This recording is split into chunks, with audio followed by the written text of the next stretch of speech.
함께 은혜를 나누고자 합니다. 두려움. 누구나 두렵죠? 누구나 두려움을 가지고 살아갑니다.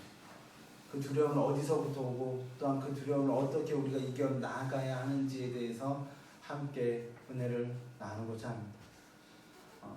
이런 예화가 있습니다. 어느 날 알렉산드리아를 향하는 마차 위에 한 할머니 한 분이 올라탔습니다. 마부가 물었습니다.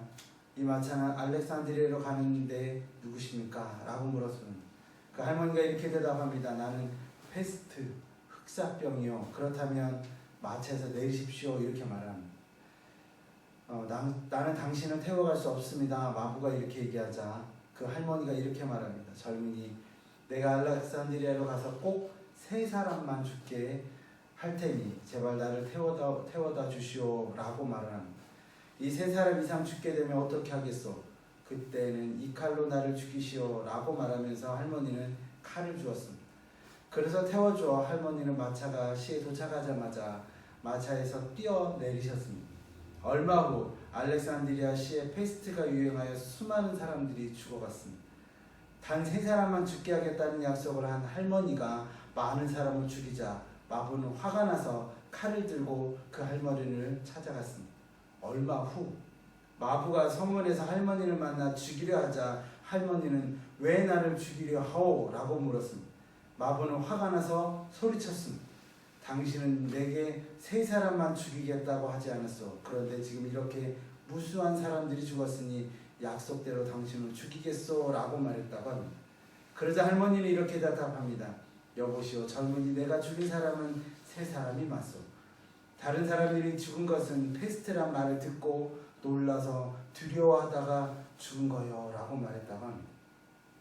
14세기 후반 유럽을 휩쓸었던 검은 죽음병, 흑사병은 유럽 사람 3명 중 1명꼴로 죽음에 이르렀다고 합니다. 40일 동안 격리시키는 것이 유일한 예방법이어서 고독살인이라고 할 정도로 심했다고 합니다. 당시 유럽에서 2,500만 명이 흑사병으로 사망했다고 합니다. 또 2차 세계대전 당시 전쟁으로 죽은 청년의 수가 30만 명인데 아들과 남편을 전쟁터에 보내고 그 근심과 불안 때문에 심장병으로 죽은 사람들이 약 100명이 넘었다고 합니다. 왜 그럴까? 두려움과 염려 때문이었을 것입니다. 그래서 나폴레옹 힐은 이렇게 말합니다. 이렇게 넘겨주시겠어요? 그러면 나옵니다. 한 번 더. 넘어가는? 네, 넘어갔죠.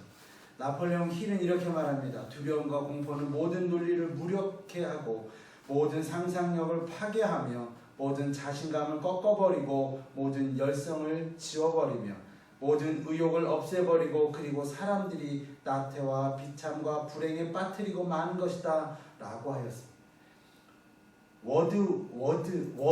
워드는 이렇게 말합니다. 두려움은 수백 개의 눈을 가지고 있어 당신의 마음을 괴롭힌다라고 했습니다. 두려움은 사람을 병들게 하는 독이 들어있다라고 합니다. 세네카라는 사람은 이렇게 말합니다. 두려움이 있는 곳에는 행복이 없다라고 말을 합니다. 두려움은 행복을 빼앗아가고 인생을 성공하지 못하게 하고 인생을 실패하게 만드는 적이 된다라고 말을 합니다. 본문의 말씀을 살펴보게 되면 제자들이 탄 배에 큰 광풍이 일어나는 두려움의 사건이 일어나게 됩니다. 큰 파도가 배에 부딪힙니다.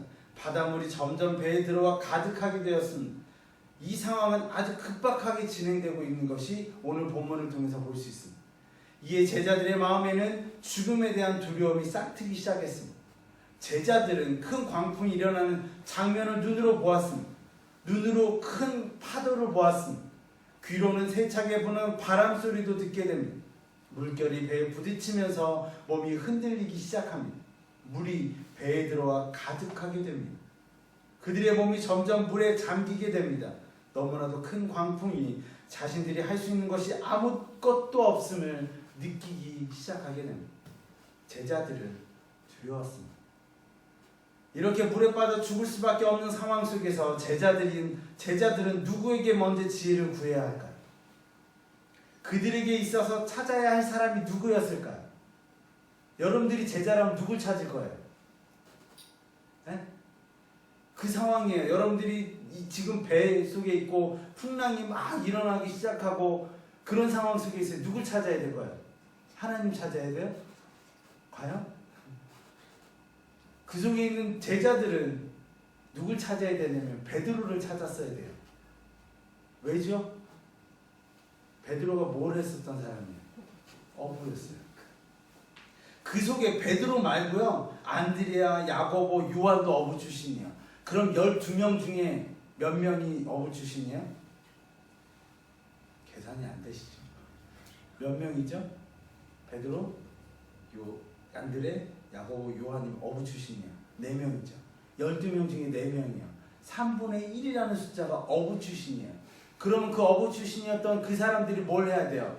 길을 잡고 이 광풍을 어떻게든지 헤쳐나가야 되고 막 이래야 되는 상황들이에요. 하지만 어부였던 제자들조차도 그 사나운 광풍, 그 사나운 파도 속에서 아무것도 할 수 없다라는 것을 깨닫고 있었다는 거예요. 이렇게 두려움에 떨고 있었던 제자들이 고물에 누워 주무시고 계시는 예수님을 깨우게 됩니다. 그러면서 말을 해요. 38절을 우리 다 같이 한번 읽어보겠습니다. 넘겨주세요. 38절 여기 있죠. 읽겠습니다. 같이 읽어볼까요? 예수께서는 고물에서 베개를 베고 주무시더니 제자들이 깨우며 이르되 선생님이여 우리가 죽게 된 것을 돌보지 아니하시나이까 하니 다급해진 제자들은 예수님께 말을 하기 시작합니다. 우리가 죽게 된 것을 돌보지 아니하시나이까. 이 말을 들은 예수님께서는 일어나 큰 광풍을 향해서 외칩니다. 예수님 딱 일어나셨어요. 일어나자마자 큰 광풍을 향해서 이렇게 외칩니다. 우리 다 같이 외쳐볼까요? 예수님께서 깨어 바람을 꾸짖으시며 바다더러 이르되 잠잠하라 고요하라 하시니 바람이 그치고 아주 잔잔하여지더라. 놀라운 역사예요. 제자들은 아무것도 할 수 없는 그 상황 속에서 예수님이 딱 일어나자마자 외쳤는데 그것이 현실로 이루어졌어요. 예수님의 명령으로 인해 바다는 잠잠해지고 고요해졌어요. 큰 파도가 잠잠해지고 거센 바람 소리도 들리지 않게 되었습니다. 제자들이 지금까지 온몸으로 느꼈던 모든 두려움들이 이제는 사라지기 시작했어요. 자, 여기서 잠시 두려움이라는 것에 대해서 살펴볼 건데요. 두려움은 어디서부터 시작이 될까요? 두렵죠. 우리가 두려움을 느낄 때가 있어요. 두려움 어디서부터 시작이 돼요? 두려움은 사람의 마음에서부터 시작된다고 합니다. 자신도 모르는 사이에 나오는 감정이 바로 두려움입니다. 두렵다는 것은 미래에 대한 불확실성에서 비롯된다고 합니다. 불투명한 미래는 자신으로 하여금 불안하고 두려움을 만들게 된다라는 것입니다. 미래가 확실해요. 내일 어떤 일이 일어날지, 그리고 내가 10분 후에 무엇이 일어날지를 알면 두려울까요? 대처하면 되니까 두렵지 않아요. 그런데 우리는 내일을 몰라요. 10분 뒤를 모르는 거예요. 우리가 두렵게 봤던 영화들 있죠. 예전에 TV나 영화 속에서 뭐 링이라는 영화 보셨나요? 그 마지막 장면이 뭐였는지 아시죠?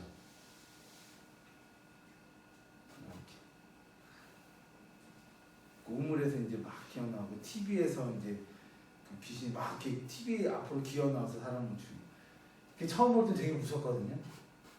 그런데 그 장면을 한 번 본 사람이 또 봐요. 그럼 어떨까? 조금 무섭긴 하겠지만 덜 하겠죠. 그럼 또 보면 어떨까요? 그럼 이제 좀 두려움 좀 없어지겠죠. 우리가 그 다음 것을 예상을 하고 그 다음 것을 안다면 두려움은 없어질 거예요. 그런데 우리가 미래를 몰라요. 제자들은 큰 광풍이 일어나는 것을 보았고 온몸으로 체험했습니다. 그러면서 생각했을 거예요. 배에 부딪히는 거센 파도를 보면서 이 배가 무너지면, 이 배가 부서지면 우리는 모두 물에 빠질 것이고 수영을 잘해도 곧 죽을 거야 라고 생각했을 것입니다. 사람이 가장 두려움을 느끼는 것은 바로 어두움이라는 거예요. 어두움. 왜 그렇죠? 앞이 전혀 보이지 않기 때문에 그러는 거예요. 그렇다면 이 어둠으로 인해 두려움을 어떻게 해결해야 되죠? 두려워요. 어두워요. 아무것도 안 보여요. 두려워요. 이걸 어떻게 해결해야 돼요? 그것을 해결할 수 있는 방법은 바로 성경에 나와 있습니다. 누가 있으면 되냐? 그냥 예수님이 있으면 된다라고 오늘 본문을 말씀하는 거예요. 결론적으로 빛이 있어야 두려움은 없어지는 거예요. 빛이 있어야 어두움은 없어지는 거예요. 빛이 있을 때 그 어두움은 사라지고 곧 두려움도 없어지게 되는 거예요. 요한복음 1장 9절에 이렇게 말씀하시죠. 읽어볼까요? 참 빛 곧 세상에 와서 각 사람에게 비추는 빛이 있었나니. 이 빛이 있었대요. 이 빛이 누구냐면 예수님이라 라고 말씀하는 거예요. 우리는 두려움 앞에 우리의 길을 인도해 주시는 빛을 보아야 하는 거예요. 그리고 그 빛을 따라갈 때 미래에 대한 두려움은 사라지게 되는 거예요. 참 빛, 세상에 와서 각 사람에게 비추는 빛인 예수님을 바라보시는 성도님들이 되시기를 간절히 기도합니다. 예수님께서 광풍을 잠잠케 하셨어요. 이 이적으로 인해 제자들의 두려움은 사라졌어요. 여기서 끝. 말씀이요. 여기서 딱 끝났으면 얼마나 좋았을까. 이런 생각들을 저는 항상 가져가요. 저는 말씀을 보면서 여기서 딱 끝났으면 여기서 예수님이 딱 광풍을 해고 여기서 두려움이 다 사라졌고 여기서 딱 끝났으면 얼마나 좋았을까. 그런데 말씀은 여기서 끝나지 않아요. 희한하죠. 우리 41절의 말씀을 한번 같이 읽어볼까요? 41절입니다. 시작입니다. 그들이 심히 두려워하여 서로 말하되 그가 누구기에 바람과 바다도 순종하는가 하였더라. 이렇게 말씀합니다. 예수님이요 광풍을 다 잠잠케 했어요. 바다도 잠잠케 했어요. 고요하게 했어요. 그런데 제자들에게 두려움이 없었던 그 광풍을 보면서의 그 두려움은 사라졌는데 또 다른 두려움이 또 자리 잡기 시작해요. 오늘 보면 41절에 보게 되면 그들이 심히 두려워하여 이렇게 말씀하고 있어요. 희한하죠. 우리는요 우리 안에 두려움이 사라지면 그것으로 딱 끝나면 좋은데 그 두려움이 사라진 그곳에 희한하게 또 다른 두려움이 다가온다라는 거예요. 그럼 어떻게 보면 두려움이라는 것은 끝나지 않는다는 거예요. 우리에게 두려움이 사라지는 그 순간 우리에게 또 다른 두려움이 다가오기 시작한다는 사실을 기억해야 되는 거예요. 그래서 우리는 예수님을 한 번 만나고 예수님께 한 번만 같이 하고 이것으로 끝나면 아니 된다라는 것이 오늘 본문을 통해서 우리에게 보여주고 있는 말씀이라는 거예요. 또 다른 두려움. 그런데 이 또 다른 두려움은 예수님이 계시는데도의 두려움이에요. 그래서 힘든 거예요. 자, 제자들에게 있어서 이제는 존재에 대한 두려움이 다가오기 시작해요. 이제는 현실에 대한 두려움이 아니라 존재에 대한 두려움. 예수님은 누구시기에 이제까지 알지 못했던 능력에 대한 두려움이었습니다. 도대체 예수님이라는 분은 누구시기에? 라는 의문을 가지기 시작합니다. 제자들은 예수님을 따라다니면서 많은 말씀을 들었어요. 그리고 예수님이 보여주신 이적도 체험했어요. 그런데 왜 아직도 제자들은 예수님에 대해서 그가 누구시기에 이렇게 말을 하고 있냐는 거예요. 그렇잖아요. 예수님을 쫓아다니고 예수님과 공생애를 같이 했던 제자들이 예수님의 그 이적을 바라보면서 예수님이 누구시기에 그가 누구기에 이렇게 말씀하고 있는 거예요. 왜 그럴까요? 그렇다고 해서 우리가 예수님과 함께 동행한다고 하면 두려움은 사라질까요? 예수님만 바라보면 두려움은 없겠지만 그럴 수가 없기 때문에 우리 40절의 말씀에 그 키포인트가 나와 있어요. 40절을 같이 읽어보겠습니다. 시작입니다. 이에 제자들에게 이르시되 어찌 이렇게 무서워하느냐 너희가 어찌 믿음이 없느냐 하시니. 제자들에 대한 두려움의 원인은 어디 있다고 말씀하시죠? 믿음에 있다라고 말씀하시는 거예요. 제자들이 풍랑을 만났을 때 어부 출신인 베드로를 찾지 않고 예수님을 찾았다는 것 우리가 보았잖아요. 베드로를 안 찾고 예수님을 찾았어요. 예수님 우리를 살릴 수 있을 거야 라는 믿음이 있어서 예수님을 찾았을까요? 그렇게 보이세요? 하지만 제자들의 행동을 보게 되면 예수님에 대한 믿음보다는 원망에 가까운 거예요. 우리가 죽게 되었는 것을 돌아보지 아니하시나이까 이렇게 물어보고 있어요.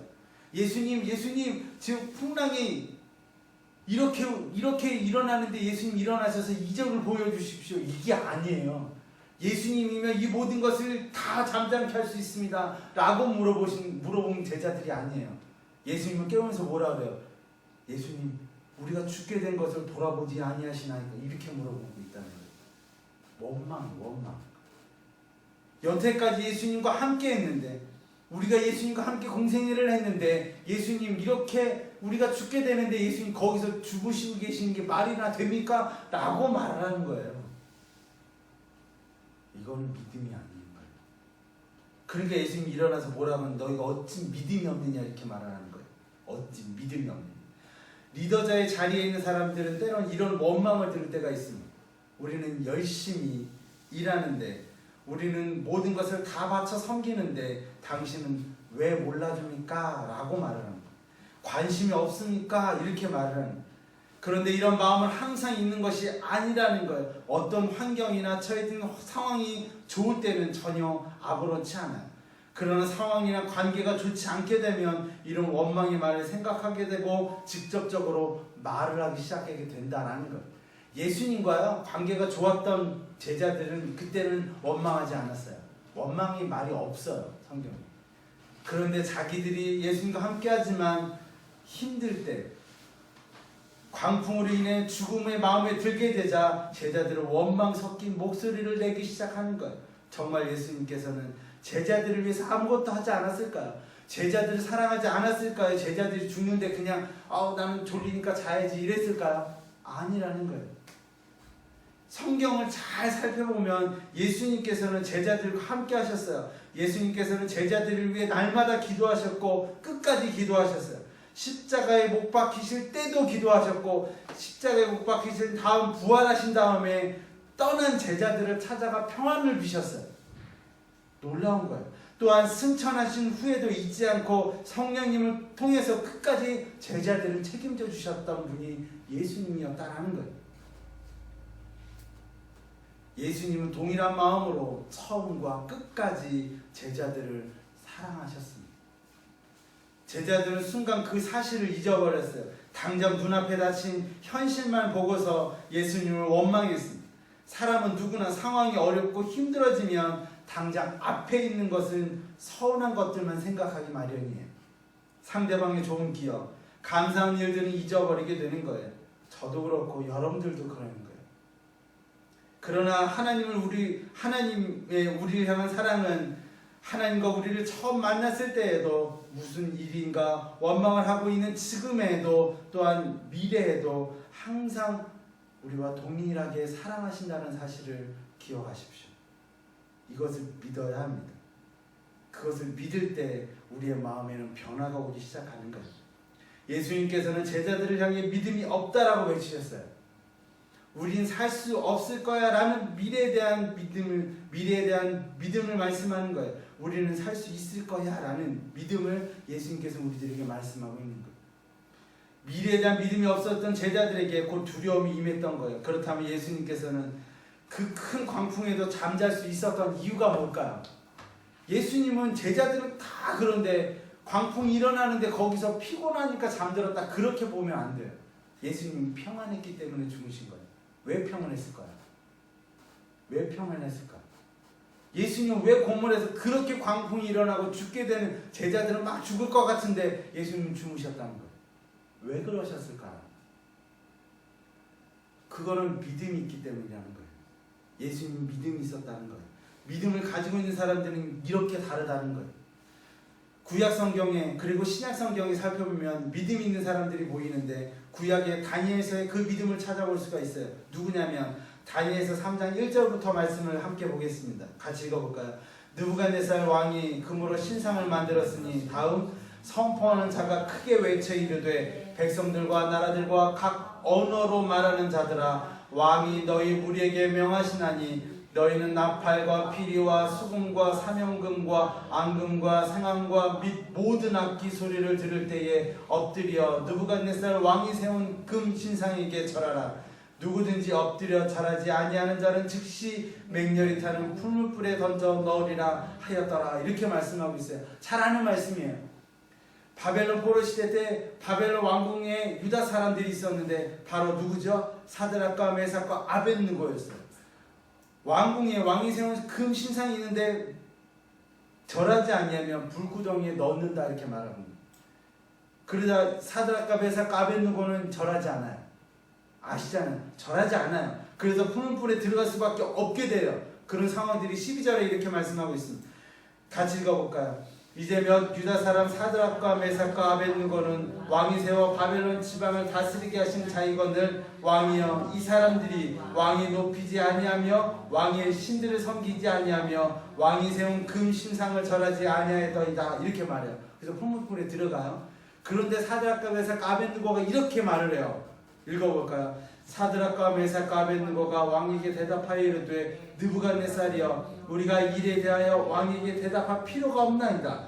왕이여 우리가 섬기는 하나님이 계시면 우리를 맹렬히 타는 푸른불 가운데서 능히 건져내시겠고 왕의 손에서도 건져내시이다. 그렇지 아니하실지라도 왕이여 우리가 왕의 신들을 섬기지도 아니하고 왕이 세우신 금 신상에 절하지도 아니할 줄 아옵소서. 이렇게 말을 하고 있어요. 믿음이 있다는 거예요. 우리가 푸른불에 들어가요. 사드락과 메삭과 아벳느고가 그렇게 고백해요. 이곳에 들어갈지라도 하나님 내가 들어가서 여기서 죽을지라도 하나님이 우리를 건지시 아니하실지라도 그래도 우린 들어가겠다는 거예요. 절하지 않겠다는 거예요. 왜? 이들에게 무엇이 있으니? 믿음이 있으니까. 이 믿음으로 그들은 절하지 않는 거예요. 그런데 오늘 본문하고 진짜 유사한 장면이 있는 게 신약에 또 있어요. 누구죠? 신약에 있는 사람 누구죠? 바울이에요. 바울이 이제 죄수 몸으로 배를 타고 로마로 가는 상황이에요. 이 상황을 한번 보겠습니다. 사도행전 27장 14절부터 말씀을 같이 읽어볼까요? 시작입니다. 얼마 안 되어 섬 가운데부터 유라굴로라는 광풍이 크게 일어나니 배가 밀려 바람에 맞춰 갈 수 없어 가는 대로 두고 쫓아가다가 가우디아라는 작은 섬 아래에 지나 간신히 거르를 잡아 끌어올리고 줄을 가지고 선체를 울러감고 스리디스에 걸릴까 두려워하여 연장을 데리고 그냥 쫓아가더니 우리가 풍랑으로 심히 애쓰다가 이튿날 사공들이 잠을 바다에 풀어버리고 사흘이 되는 날에 배의 기구를 그들의 손에 내버리라. 여러 날 동안 해도 별도 보이지 아니하고 큰 광풍이 그대로 있음에 구원의 여망마저 없어졌더라. 오늘 본문하고 똑같은 장면이에요. 똑같지는 않지만 거의 비슷한 장면이에요. 그 배에 탄 사람들은 큰 광풍으로 죽게 되다 자신이 할 수 있는 모든 것을 해요. 그럼 제자들하고 좀 틀리죠. 제자들은 바로 예수님 깨웠지만 이 사람들은 자신들이 할 수 있는 건 모든 것 다요. 막 기구도 다 버려요. 뭐 무겁다 싶으면 다 버리는 거예요. 자기들이 갖고 있는 물건들도 다 버려야 돼요. 다 버렸는데도 풍랑이 잠잠해지지 않아요. 그들에게 살 수 있다는 소망, 희망 다 사라졌어요. 하지만 그 배에 탄 사람 중에 한 사람은 달랐어요. 그에게는 무엇이 있었냐면 믿음이 있었어요. 그 큰 광풍 속에서도 두려워하지 않고 그가 뭘 하냐면 그도 뭘 했죠? 잤어요. 그도 뭐 두렵지 않았어요. 22절부터 26절까지 다 같이 보겠습니다. 시작입니다. 내가 너희를 권하노니 이제는 안심하라. 너희 중에 아무도 생명에는 아무런 손상이 없겠고 오직 백분이라. 내가 속한 바 곧 내가 섬기는 하나님의 사자가 어젯밤에 내 곁에 와 서서 말하되 바울아 두려워하지 말라. 내가 가이사 앞에 서야 하겠고 또 하나님께서 너와 함께 항해하는 자를 다 내게 주셨다 하였으니 그러므로 여러분들이여 안심하라. 나는 내게 말씀하신 그대로 되리라고 하나님을 믿노라. 그런즉 우리가 반드시 한 섬에 걸리리라 하더라. 아멘. 이 믿음이 누구에게도 있었냐면 예수님에게도 있었다는 거예요. 왜? 예수님은 할 사명이 있었기 때문이에요. 예수님이 그 큰 광풍이 일어날지라도 예수님은 그 자리에서 죽지 않는다는 확신이 있었어요. 왜? 예수님은 이 땅에 오신 이유가 있었고 예수님이 이 땅에 오신 이유를 다 이루었을 때 십자가에서 돌아가시는 거지 그곳에서 돌아가실 수는 없는 거예요. 그것이 하나님의 뜻이었고 하나님의 계획이셨고 하나님의 놀라운 그 하나님의 뜻하심이었다라는 거예요. 그래서 예수님은 그것을 믿으셨어요. 그러니까 예수님은 평안할 수밖에 없었다. 그러니까 바울은 어때요? 평안할 수밖에 없었던 거예요. 큰 광풍을 만났던 제자들에게는 이런 믿음이 없었던 거예요. 하지만 예수님에게는 이 믿음이 있었고 그래서 고물에 누워서 잠을 청할 수 있었던 거예요. 예수님께서는 해야 할 하나님의 일이 있었습니다. 바울이 로마에 가서 복음을 전해야 했던 것처럼 예수님께서는 십자가에서 못 박히심으로 모든 사람을 구원할 큰 사명이 있었다는 거예요. 우리에게 믿음이 있어야 합니다. 그때 두려움은 사라지게 되는 것입니다. 하나님께서는 여러분들을 이 땅에 보내셨습니다. 그리고 각자에게 하나님의 일을 맡기셨습니다. 마태복음 25장 14절 15절을 보면 또 어떤 사람이 타국에 갈 때 그 종들을 불러 자기 소유를 맡긴 것 같으니 각각 그 재능대로 한 사람에게는 금 5달란트, 한 사람에게는 2달란트, 한 사람에게는 1달란트를 주고 떠났더니라고 말씀합니다. 우리에게는 하나님이 주신 달란트가 있습니다. 그리고 그 일을 하도록 인도하십니다. 그 일이 다 끝날 때까지 기다리십니다. 우리에게는 하나님의 사명이 있습니다. 그 사명으로 하나님께서 우리를 끝까지 지켜주심을 믿으십시오. 디모데후서 4장 7절 8절의 말씀을 다 같이 읽어보겠습니다. 시작입니다. 나는 선한 싸움을 싸우고 나의 달려갈 길을 마치고 믿음을 지켰으니 이제 후로는 나를 위하여 의의 면류관이 예비되었으므로 주 곧 의로우신 재판장이 그날에 내게 주실 것이며 내게만 아니라 주의 나타나심을 사모하는 모든 자에게 동이다. 아멘. 이 믿음이 있을 때 우리는 하나님의 모든 것을 두려움 없이 능히 할 수 있습니다. 또한 하나님께서는 이 모든 일을 처리할 수 있는 능력을 우리에게 허락하셨습니다. 빌립보서 4장 13절의 말씀을 읽어볼까요? 내게 능력 주시는 자 안에서 내가 모든 것을 할 수 있느니라. 아멘. 지금의 현실을 바라본다면 고단한 삶 속에서 견딜 수 있는 일은 그다지 많지 않을 것입니다. 상황은 언제나 우리를 힘들게 만듭니다. 상황만 바라보면, 그 일만 바라보면 아무것도 할 수 없습니다. 그 일만 바라보면 두려울 수밖에 없습니다. 우리는 우리를 향하신 하나님과 뜻과 계획하심을 바라보아야 합니다. 그때 우리를 짓누르는 두려움은 사라지게 되는 것입니다. 어떤 사람이 공동묘지를 넘어 막 마을로 가려다가 너무 밝은 얼굴로 뛰어노는 꼬마를 만났다고 합니다. 공동묘지 근처인데 한 아이가 뛰어노는 거예요. 희한하잖아요. 공동묘지 두렵지 않으신가요? 두렵죠? 안 두려우신가요? 제가 결혼하기 전에요, 저희 이제 아내 집을 왔다 갔다 할 때 저녁에 많이 왔다 갔다 했어요. 그리고 새길이라도 좀 새길로 왔다 갔다 했거든요. 저녁에 밤에만 이제 차를 몰고 왔다 갔다 했던 거예요. 그럼 언제 이제 낮에 갈 일이 있어서 낮에 가는데 그곳이 용미리 공동묘지였던 거예요. 제가 밤에 차도 없고 그냥 다니고, 와, 내가 이 길을 다녔다니. 공동묘지 근처인데 너무 무섭지 않니? 라고 꼬마에게 물어봤다. 이렇게 꼬마에게 묻자 꼬마는 아니요 라고 말을 하는 거예요. 오히려 이상하듯이 쳐다보는 거예요. 왜 무섭지 않지? 왜 무섭지 않니? 다시 꼬마에게 묻자 꼬마가 활짝 웃으며 이렇게 말해요. 우리 아빠가 이 묘지 관리인이거든요. 무섭지 않은 거예요. 하나님을 인생의 주인으로 삼는 사람은 어떠한 상황에도 두렵지 않습니다. 그래서 하나님께서 우리들에게 이렇게 말씀합니다. 이사야서 41장 10절 같이 읽겠습니다. 두려워하지 말라. 내가 너와 함께함이라. 놀라지 말라. 나는 내 하나님이 됨이라. 내가 너를 굳세게 하리라. 참으로 너를 도와주리라. 참으로 나의 의로운 오른손으로 너를 붙들리라. 아멘. 이사야서 41장 13절에 또 이렇게 말씀합니다. 같이 읽어보겠습니다. 이는 나 여호와 너희 하나님이 내 오른손을 붙들고 내게 이르기를 두려워하지 말라. 내가 너를 도우리라 할 것입니다. 아멘. 하나님은 여러분들과 함께 하십니다. 믿으십니까? 두려우십니까? 어찌 회사 가는 것이 힘들지도 모릅니다.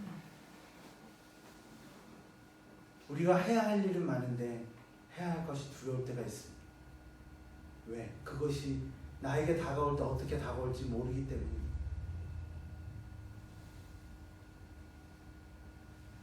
하나님을 바라보십시오. 예수님을 바라보십시오. 그리고 가장 좋은 것으로 하나님께서는 함께 하실 것입니다. 내일을 꿈꾸십시오. 내일 미래에 함께 하실 하나님의 영광과 그 계획하심을 꿈꾸십시오. 우리에게 꿈이 없으면, 미래가 없으면, 내일이 없으면 우리에게는 삶의 희망이 없어진 것과 마찬가지입니다. 내일 하나님이 여러분들과 함께 하실 것입니다. 어떻게? 내가 너와 함께 함이라 이렇게 말씀하십니다. 내가 너를 도우리라 라고 말씀하십니다. 그 영광의 하나님을 오늘 살아가는 성도님들이, 오늘 살아가는 살렘 전원교회가 되기를, 하나님의 평안과 그 약속하심이 여러분들과 함께 하기를 간절한 마음으로 축원드립니다. 기도하겠습니다. 사랑과 은혜 하나님, 놀라운 역사 가운데 임하여 주셔서 감사를 드립니다. 아버지 은혜 가운데, 아버지 역사 가운데 우리가 미래를 꿈꾸고 또한 미래를 바라보면서 하나님께서 우리에게 주신 계획하심과 그 뜻하심을 바라보며 살아갈 수 있도록 인도하여 주시옵소서. 내일이 있습니다. 내일 함께 하실 하나님의 역사가 있습니다. 내일 함께 할 하나님의 놀라운 계획하심이 있음을 고백하게 하여 주시옵소서. 우리의 모든 것이 하나님의 뜻하심과 계획하심과 그 이름 가운데 있기를 간절히 소망하며 모든 것 아버지께 맡기며 예수 그리스도의 이름으로 기도드리옵나이다.